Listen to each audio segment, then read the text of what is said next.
Disequilibrium presents Bermuda explains Weird Al conducting the Junior Philharmonic.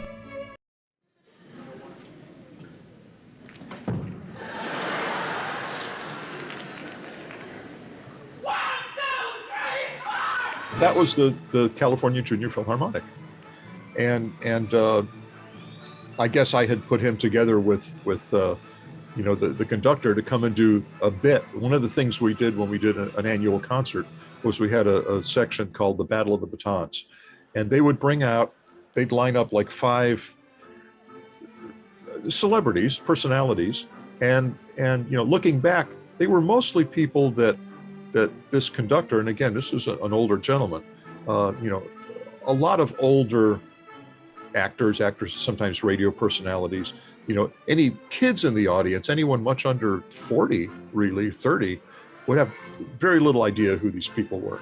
I mean, Marty Ingalls, June Lockhart came. Now, June Lockhart, okay, well, you would know when I tell you, she was originally the mother on Lassie, but she was the mother on Lost in Space. She was, I forget the name, Robinson, but she was the mom on Lost in Space. But again, in the 90s or the 2000s, whenever this was, that's 25 years later. And anyone who's 20 years old sitting in the audience, June Lockhart, maybe not sure. Now, the parents sitting next to them would probably know. And really, a lot of the people in the audience were older. I mean, they sort of knew how to bring in people that the audience would recognize. But they had brought in Al this year. And what's interesting is, I wasn't there that year. I don't know what I was doing. I might have had a gig somewhere else that night, but for some reason, I wasn't actually there that night. So and I know there's footage, of course, of him doing that. And I remember the song was the Los Toreadors section of the Carmen Suite. And very, very energetic. And of course, Al could really conduct. I mean, now the way the orchestra worked these things is we knew most of the people coming up weren't musicians and hadn't been given any instruction. And seriously, they came up, and that was the first time we ever worked with them. So the orchestra, and this was often my job, would just, as soon, they were told, if nothing else, just as soon as you drop the baton, don't worry, the orchestra will take it from there. And, and then you could do what you want.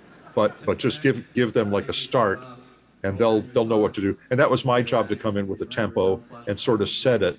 And we had to give an arrangement we would do and stuff like that. So we weren't hanging anybody out to dry. That wasn't the idea. It wasn't to make them look bad. In Al's case, he came up and he could actually conduct the orchestra, and he knew the melody.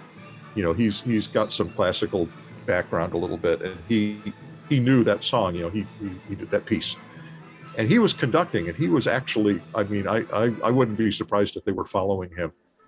That night. That was a pretty cool deal. And he also came back. He did another one a few years later, and that I did play in, and it was at the Disney Hall or the Dorothy Chandler Pavilion or something here in LA. Big classic concert hall, and he had come back, and I think I don't know if he was in the Battle of the Batons. Probably he was. I mean, I think that's probably why he was there. He was in a tuxedo and all that. I must have a picture of it somewhere, not on film, but digital. And Flea from Red Hot Chili Peppers was there as well. Flea was in the orchestra back in the 70s under his real name, Michael Balzery, and he played third trumpet. And he was probably last chair, even as a third trumpet player, as a kid. He was sort of, I would recognize him again if I saw him. Once I found out that was him, it's like, yeah, I remember that kid. I remember this sort of goofy, kind of punky kid, even like in sort of the mid-late 70s, he was sort of punkish already. And I don't think he was in there very long, but he played trumpet.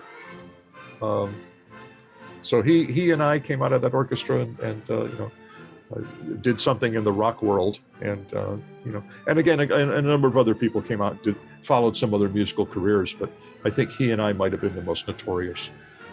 So that was pretty cool. So it was cool to see Flea there with Al. Like, there's got to be a picture of the two of them together, and Flea in a tuxedo and just acting really straight and normal, not being weird or anything. But that was Battle of the Batons, was to have some celebrities come up and kind of participate, and then the audience would vote on who was the best of those, and they would get, I guess they would get a baton or a golden baton or a little plaque or some kind of a thing. And it's hard to imagine that Al didn't win that night. I'm pretty sure he would have won.